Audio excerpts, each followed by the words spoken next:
Hey everyone, with this being a huge year for the One Piece TCG's competitive scene, I thought I'd make a guide for the event that'll be happening over the next few months, the One Piece Double Dawn event. Although this sign up for the event came and went very quickly, this is for those that were either curious about the event, are waiting to get in, or already have their spot reserved. I have a feeling this won't be the last kind of event like this, and I think the stakes are pretty high for it to be a one-off. So let's get right into it. So what are the rules for the tournament? So it is the standard OPTCG ban list and rules. This will be happening during the EBO3 format. So those cards will be legal, which means that the meta will kind of shake a little bit. Your Dawn deck now includes 1 double Dawn card and 9 regular Dawn cards. And the only difference between a double Dawn and a regular Dawn is when your double Dawn is attached to a leader or character, it gains 2,000 power instead of 1,000 power. That's it. So if you rest one, it doesn't count for 2 cost, or if you attach a Dawn, it doesn't account for 2 Dawn attached. It is simply just 2,000 power instead of 1,000. Also, qualifiers and finals will be the Swiss format into a top cut single elimination. So I imagine that will be after top 8 occurs. So how many people are in? So there are 75 stores total. There are 64 stores with 64 participants, 10 stores with 48 participants, and 1 store with 50 participants. So that makes up to be about 4,626. I don't think there will be any less than that because there are huge amounts of people on the wait list for this kind of thing. And top 2 for the event will be moving on to the finals in Milwaukee, Wisconsin. So, there are 75 stores that were selected for the event. You can see that most of the stores cluster the Milwaukee, Wisconsin area, probably because the finals event will be held there. When you see states like California, Nevada, or Texas only having 1 to 3 qualifier stores, it makes it interesting because these are the locations of national or regional events every year. Some states were not lucky enough to even get a store that qualified, so those contestants are going to have to sign up for an out-of-state qualifier and travel there instead. Overall, the feedback I've seen is that it feels pretty targeted to one specific area. Not to mention that the capacity for these stores are lower than the other events I've seen, with it just being 48 or 64. With Bandai server errors combined with a short sign-up period, it made it hard for you to reliably get in, even if you're lined up with a computer and phone ready to go. I do understand that it is a free event, which is great, but you see some stores like in Los Angeles that are pushing a 700-person waitlist, and it hasn't even been 24 hours. So I think there are chances to get them in once you're on the list. Some of these are not worth traveling across state lines for. So the store qualifier prize list. So for participation, you will get a Red Bull Double Dawn Monkey D. Luffy card. Not too much special about this besides the Red Bull logo at the middle right of the card. I think it's pretty cool. I like the art on this one, but it is participation at the end of the day. The Red Bull Double Dawn card set. There are 10 cards per set. These are a nice collector piece to have, I guess. It comes with 1 Double Dawn and 9 regular. And a big part of the rules is that when you attach a Double Dawn to a character or leader, you have to specify it's that single one, just to kind of prevent any miscommunication. The Double Dawn can only be used in this event, so kind of similar to the Rainbow Luffy that are used in pre-releases. This is purely set for this event and cannot be used in a regular tournament or competitive scene. So for the top 16, they get the Event Pack Volume 8. So that comes with one of the 4 Emperors promos that we saw pretty far back in Japan that we've been waiting on for a while. The one that catches my eye is the Marshall D. Teach one that, when attacking, negates all of your opponent's characters and leader. I think that's a great game closer, great for any black deck, and especially Blackbeard to get some support is nice. So top 16, top 8 will get one. And then, of course, the top 2 will get the Red Bull Double Dawn Monkey D. Luffy. They get a silver foil and gold stamp. So it's just a nicer version of the card, kind of like a full art. Definitely a great collector piece, especially with all the scalpers going around right now. I could definitely see this getting pretty much bought out just because it's Luffy. And then the top 2 also get an invite to the Red Bull Double Dawn Finals in Milwaukee, Wisconsin on April 11th, 2026. So they're also getting a 2-night hotel stay in Milwaukee for both days. And both events are free to get in, which is nice. So you kind of just get everything paid for you as long as you qualify an event like this, where there aren't a lot of people that are actually in the event. So if you do manage to move on to the finals, the participation is a Red Bull Double Dawn promotion sleeve set. So you get 10, which is nice. I mean, I guess kind of a nice thing to have. It's pretty funny. The Red Bull Double Dawn playmat is pretty cool. And then if you get top 128, you'll get the Event Pack Volume 8 that we discussed before. And you'll also get the Treasure Cup Monkey D. Garp kind of Treasure Cup foil that we've seen in the past from those events. Top 128 is pretty good, especially with this being a 150 person event at max. I mean, at the end of the day, to get this card, all you really have to do is either win one game or lose to someone that does pretty well. So, I mean, I could see people going 0x and still getting this card. The top 64 gets Event Pack Volume 8, and then they also get the Treasure Cup Porcus the Ace, which this card at this point has about 8 alts, including the red manga and regular manga. It's pretty nice. I like this card. I think people eat it up as a collector piece. It doesn't really have much place in a competitive scene, but it's pretty cool. Top 32 get the Monkey D. Luffy Silver Foil Gold Stamp that we saw on the last slide. So, you know, pretty nice. Just another chance to get that. You know, you already got your one, and then you get a second one. Then top 16 is where things start to get a little better. So top 16 will get the Treasure Cup Monkey D. Luffy here. So this is the first time this has been printed. Pretty great card. I definitely think not only a collector piece, but could be used in pretty much any green deck.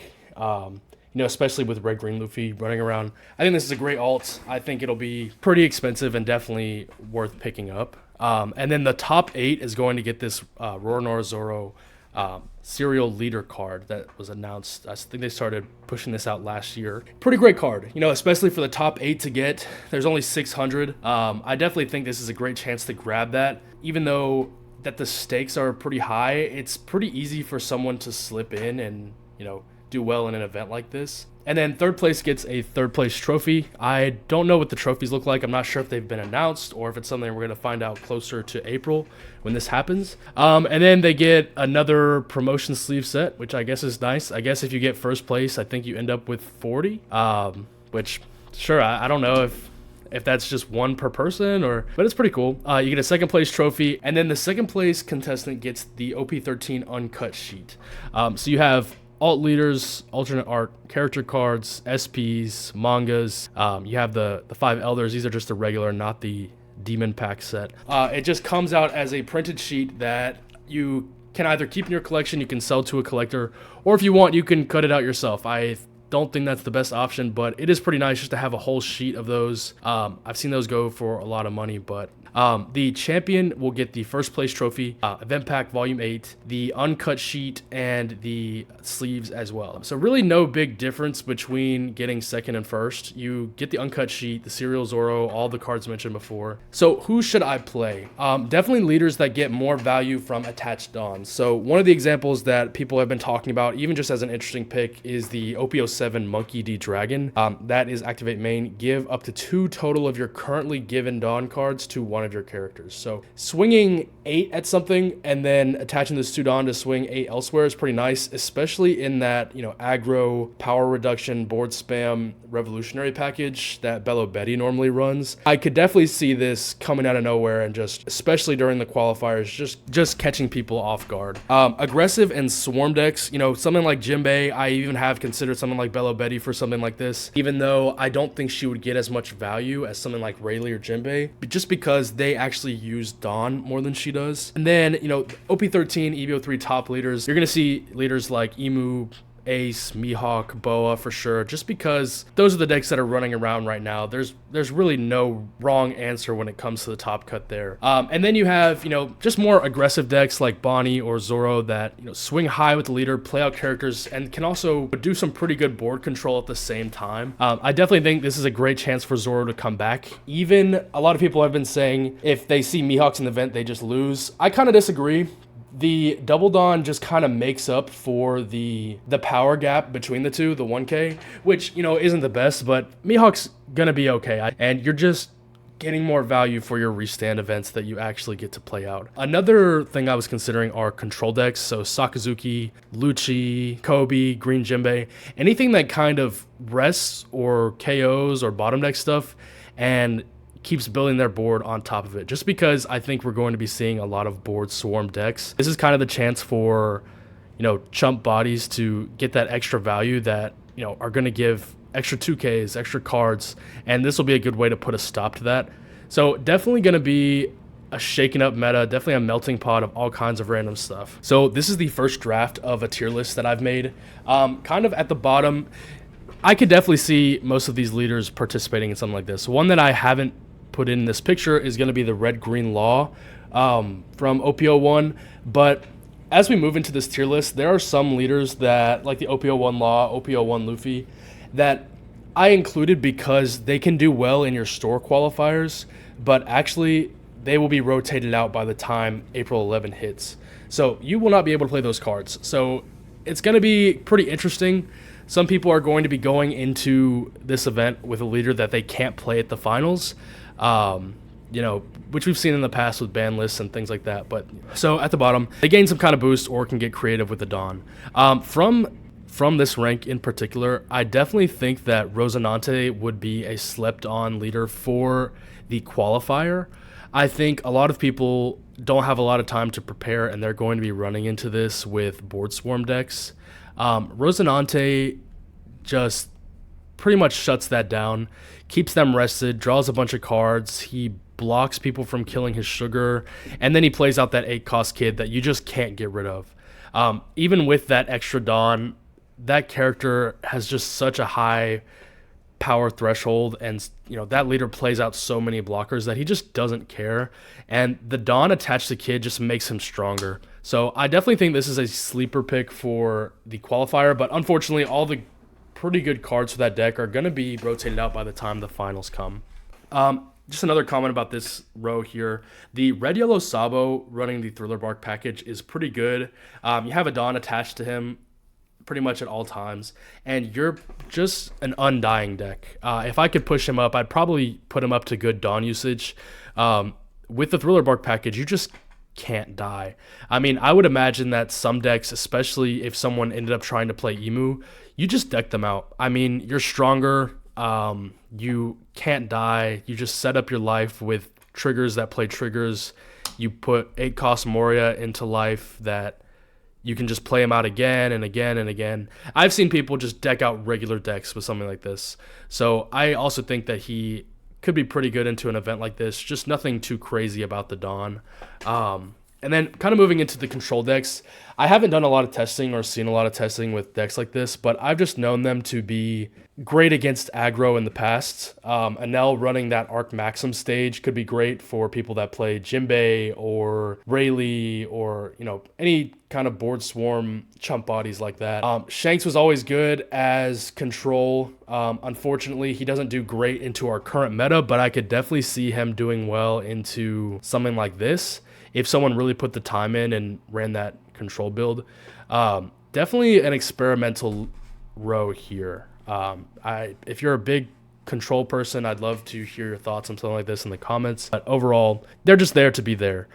These are objectively good leaders that probably don't gain much from the Dawn, at least at a first glance. At first, I was thinking, oh, Roger would be amazing because he's constantly going to be swinging 7 at the beginning of the game, until I realized that it has to be a Dawn that is coming from your Dawn deck. So you cannot attach the double Dawn to him every single turn. In fact, it can only be attached the first turn when you can't swing. So definitely an interesting kind of position there for Roger. I don't see him getting the same value as other leaders from this, but just having a Dawn attached can really make him hit hard. So, and also being a 7k leader at the end of the day, if you outlast that, I don't think the 1k boost is really going to matter from a double Dawn.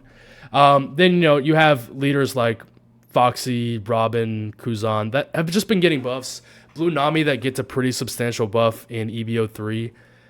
I don't really know how that'll go because there are going to be a lot of board swarm decks, but I just wanted to throw her in there because she does pretty well. Rosinante is going to be getting that EBO3 secret rare law, so he's just going to be able to turtle up a little bit more, keep healing while he's just blocking all those small hits. Then you kind of move over to the aggro and board flood. So these leaders pretty much always require some kind of Rested Dawn to go onto them to activate their effect, or they just spam the board with bodies that get more value for that extra 1 Dawn, especially in the early game like Bello Betty, where she puts you on a clock pretty early. So having that extra 1k is actually super important. As a Vegapunk player, I'm not really sure where I feel about him because he doesn't run a lot of counter in that deck. But having the extra boost can really set your opponent off, especially in my local area. I expect to see some Vegapunks. And, you have decks like Lim or Gecko Moria or Shirahoshi that just spam the board with these huge bodies that you really just can't get rid of or kill. Because they just either keep restanding or have a power increase, or they just keep coming out. The next one is, these are leaders that have pretty good Dawn usage. There are a few exceptions to the OPO1 rule that I mentioned.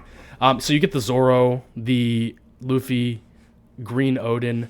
I think that these are really good leaders to bring to the qualifier events, especially Green Odin.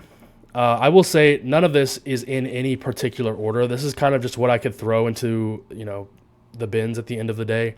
I definitely think Green Odin, just regular Green Odin, is a pretty good sleeper pick for those that know. Green Odin just relies on playing out the Kinemons that restand Kikus. And Kiku just having that extra Dawn, restanding her, 4 times at maximum, just gets you 5 times the value from a double Dawn. So at the end of the day, I could definitely see a pretty lucky Green Odin that sees all of his pieces in every single game doing well. But I just think you have to get lucky, which is, not always the case in a game like this, and the reason that he's not that great. And at the end of the day, you can't bring him to the Milwaukee finals. Some ones worth mentioning, I think, for me, Zoro and Sanji were between this and the aggro and board flood. I think they're just a subjectively good leader. They run a lot of 2Ks. They restand some great characters. They chip you down really fast.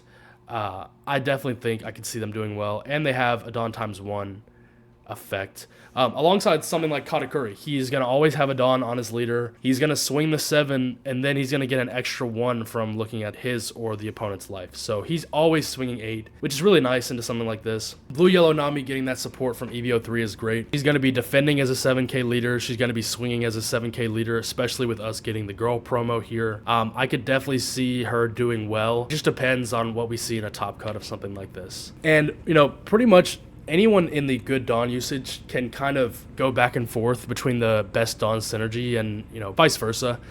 Someone like Chopper, they're going to be using that rest of Dawn. And I think that creativity will definitely shine in an event like this, where attaching a Dawn and then replacing the character and then using that rest of Dawn elsewhere is going to be key for something like this. And just catch someone off guard when it comes to math. And this is just going to throw a wrench in a lot of people that rely on fundamentals and also depend on a deck like Emu or Ace. So then top decks that don't gain much, I definitely think the best deck in this row is probably Blue Purple Luffy. The one downside is that it doesn't really change his game plan. I mean, at the end of the day, you don't really attach a Dawn to anything. You just use that Dawn to ramp.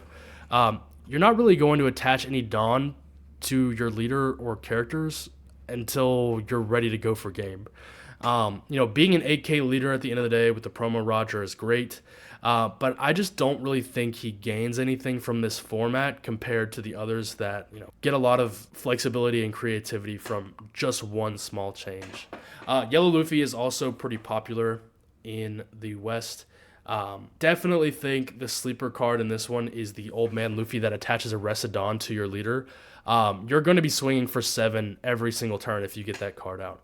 So I also could see him being in the best Dawn synergy, but pretty situational. I don't think he's the most busted deck in this format, but because Emu and Ace might not see as much play, he's probably going to be left unchecked and sneak his way to the top. Now for the best Dawn synergy, a lot of people are talking about Yamato just being a double attack, constantly giving your leader banish, going against all these aggro decks that don't have a lot of defense. You're just going to be winding them down, and being able to give that rested Dawn of your choice once they're at 3 or less life is just perfect for what Yamato does, moving the Dawn around with the Momonosuke's and everything like that. Definitely going to see a lot of these in the finals. Then you move on to Rayleigh, moving active and rested Dawn with those events, and the Monkey D. Luffy 4 cost. I definitely think it'll catch people off guard, pretty similarly to how he performed in OP12. Same with Zoro. I mean, kind of mentioned it before. It overcomes that 1K difference between him and Mihawk, at least for offensive. And I definitely think just swinging 9 or 10 each turn while also playing out a bunch of resting bodies is going to be too strong for a deck like this. Then you get to the Monkey D Dragon. I want to see people cook up some good builds with something like this. He's a block 2, so he won't get rotated. I think that Revolutionary package could actually be more deadly than something like Betty. And he's a 5-life leader at the end of the day, so he can take some hits, he gets some cards, he plays them out, and he moves that double Dawn way more than other people could. Green-Yellow Arlong is great. You always have the Dawn attached to leader.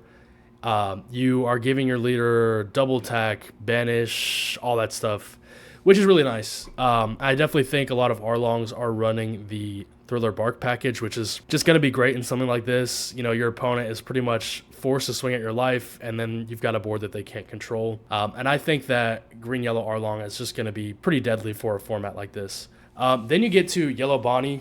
Probably top 3 in my opinion. Just being able to play out things that stun your board, control your board, KO things, and then you get to the end where she's playing out a 9-cost 14k Bonnie with a double Dawn that makes you take a life. I see this leader going places, and I definitely think it's in my personal top 3. Just giving that Rested Dawn to either leaders or characters is just too good. And then you have Law. I think people sleep on this deck a lot. It can get pretty fast, pretty quick, and just having a power boost in a deck that is going to catch you off guard is just going to win games really quickly.